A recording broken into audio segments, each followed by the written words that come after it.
On our last show, we covered a great deal, but we started the last show with the horrible story of the murder in the West Bank of peace activist Aishanur Ezgi. We had Shama Sawant on, who was a personal friend of hers, to talk about her and the work that they did together, and the fact that she was shot by a sniper in the head by IDF forces at a protest in the West Bank. And now we're going to play a couple of videos of the State Department being asked about the United States' response to this. So this first line of questioning is from Simon Lewis of Reuters. So we'll play this. A lot of people looking at this incident have pointed out the what seems to be a double standard or a different treatment of this death, death of an American citizen at the hands of Israeli forces to, other incidents where Americans have been killed in the conflicts in the Middle East or injured. Obviously there are different circumstances, but the president in relation to an attack by Iranian proxies earlier this year said, if you harm an American, we will respond.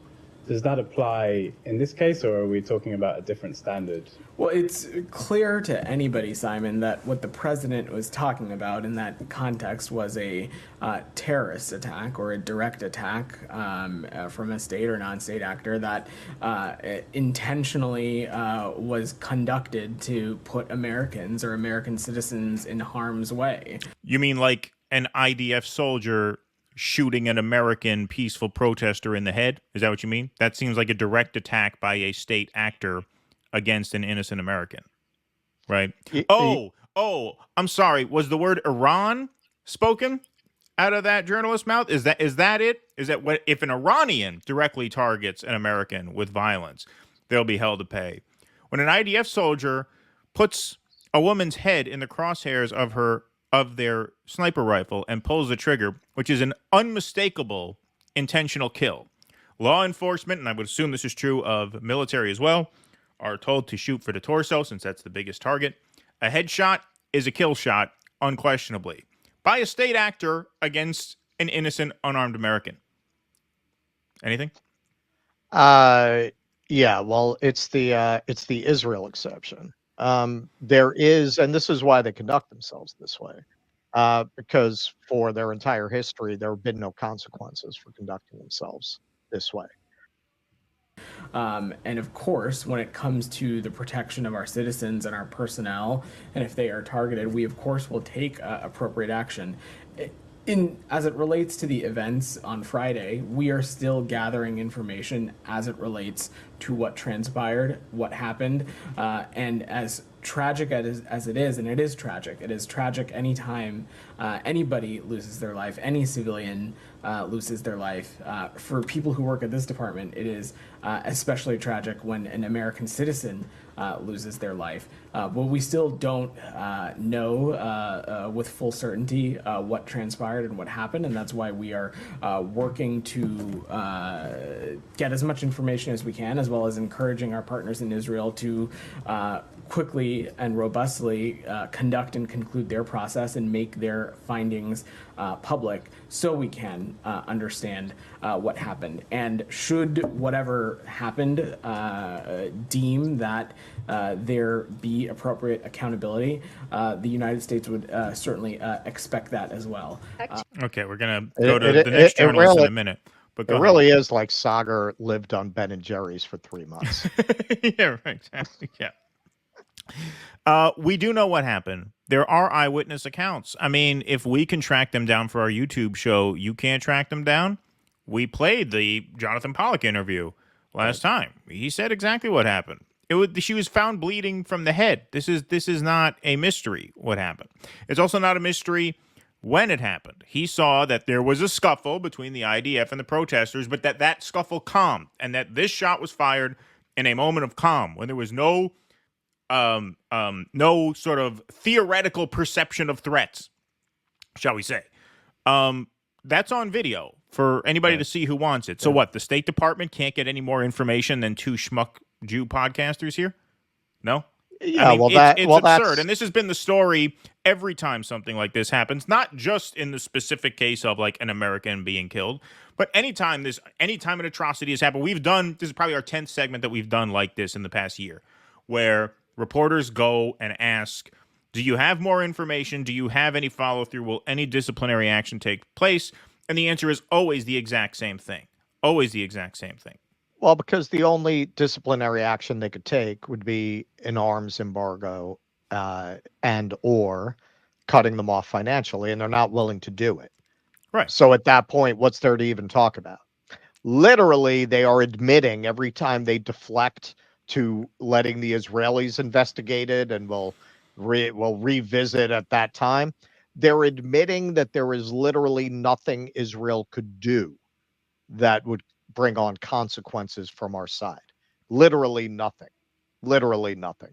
The Israelis could go out tomorrow with a flamethrower and torch 100 protesters. They could go into a maternity ward and shoot all the babies. And I'm not being hyperbolic.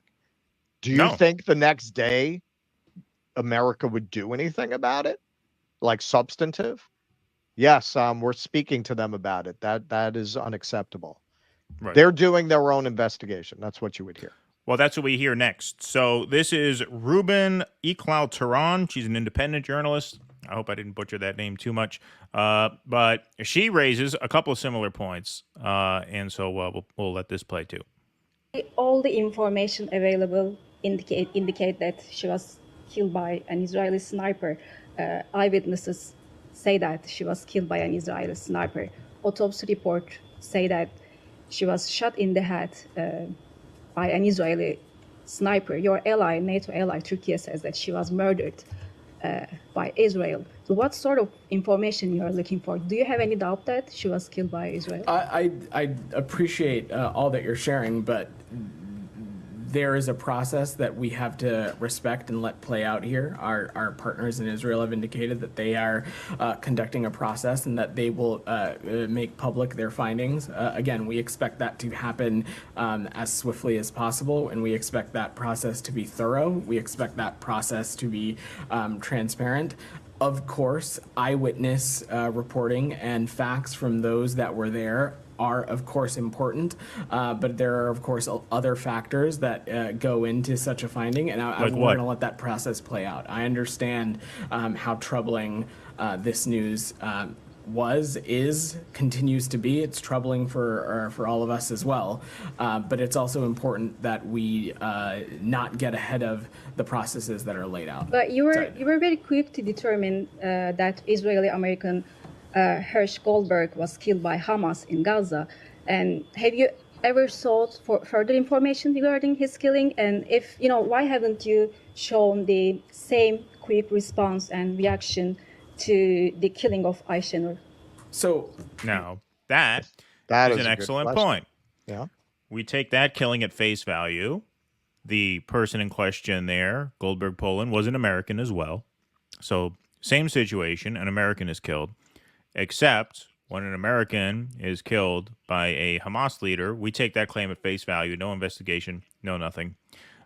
When an American is shot in the head in front of eyewitnesses who have since said on camera that that is exactly what happened at a moment of relative peace and calm, we say, well, we have to wait and see what happened. And the cherry on top, the biggest insult to them all, as Russ alluded to earlier, we're going to let Israel determine what happened. We're going to let the shooter investigate what happened. We're going to let the criminal party investigate itself. And we'll get back to you, not with our findings, but with their findings. Again, this is over and over again this happens. Whether it's a shooting of an American citizen or whether it's a bombing of a refugee camp, it's the same story. This sounds troubling. We will bring this up to our Israeli partners, and they will do an investigation, and we'll get back to you. Of all the segments we've done on this, have we ever done a follow-up segment where they actually do get back to us and tell us exactly what happened and what's being done about it? This is like our 10th segment we've done of this nature. I don't think we've done a single follow-up because there's been no follow-up ever to any one of these things. Well, I mean, the pattern with Israel is if they do release a report, it'll be like 3 years when everyone's forgotten about it. Right. Yeah, exactly. Respectfully, Rabia, I understand that how tragic this loss of life was, and how deeply heartbreaking it is for so many people. But as I said to Simon, each circumstance is different, and let's be really clear and make sure that we are not conflating the murder, the direct murder of American and Israeli citizens, hostages, being held by a terrorist group, being murdered by members of Hamas. Each circumstance is unique and Notice he different. doesn't finish that sentence. We're not going to conflate an American citizen, an American Israeli citizen, being murdered by a terrorist group. You would think he would say we're not going to conflate that with an American being shot in the head by an IDF soldier, but he can't say that because then guess what? You are conflating because in both cases an right. American was murdered. An American Right. was murdered. Right? Well, and he catches it. That's He what catches it. that's why he doesn't bother redirects. finishing. Right. He Yeah, catches it and he redirects. realizes what he's about to say and stops. That's right. That's the benefit of speaking at 7 words a minute is you can catch yourself when you realize you're about to bury yourself. And he changes the subject. And anytime an American citizen or a civilian loses their life, it is incredibly tragic. But the circumstances Go around back how to the that talking point. happens Yep. Go back is to the important. platitude. The facts matter, and I am just not going to get ahead of the process as it relates to this. Ayşenur's side. family called for an independent investigation. Would you support this call? So, look, what you just heard me say to Simon, we expect Israel to make their findings public. We expect those findings to be shared, transparently and as thoroughly and as soon as possible. Beyond that, I'm just not going to get ahead of what those findings determine, and should that those require any additional steps needing to be taken. Said, go ahead. And no matter what the findings show, we have no intention of changing our policy regarding Israel in any way whatsoever. So it's really just a ritual. The insult of this is just absolutely enraging. Absolutely enraging. That a 26-year-old woman shot in the head in front of eyewitnesses who say this is what happens, say that she posed no threat. The AP is reporting that it happened after tensions had subsided between protesters and the IDF. After that had happened, the AP it comes out and reports that this 26-year-old American woman is shot in the head. We have reporting that says it was essentially an execution, not the first time an American activist or journalist has been executed in the West Bank, far from the first time. And the family of that American citizen who pays taxes to the American government asks her government for their own investigation into the murder of their daughter. And you will not commit to it. I mean, what could be more insulting than that? Right, and this is what you should think about when they tell you that they're very concerned about what's happening in Venezuela. Right. When they're very concerned about what's happening in North Korea. They're not concerned about the well-being of civilian populations. They're not even concerned with the well-being of American populations. They're concerned with the interests of the elite cabal that actually runs the Western world, not just in the United States, but cross-nationally. In the end, that is who they serve. And when they need to propagandize on behalf of that cabal, they start talking about atrocities. They start talking about the poor civilian population in these countries that they could give a shit about. It is never, whenever an American leader tells you, or a Western leader for that matter, tells you that they want to get involved in a foreign country because of the suffering of the people there, get your hand on your wallet. Please clap.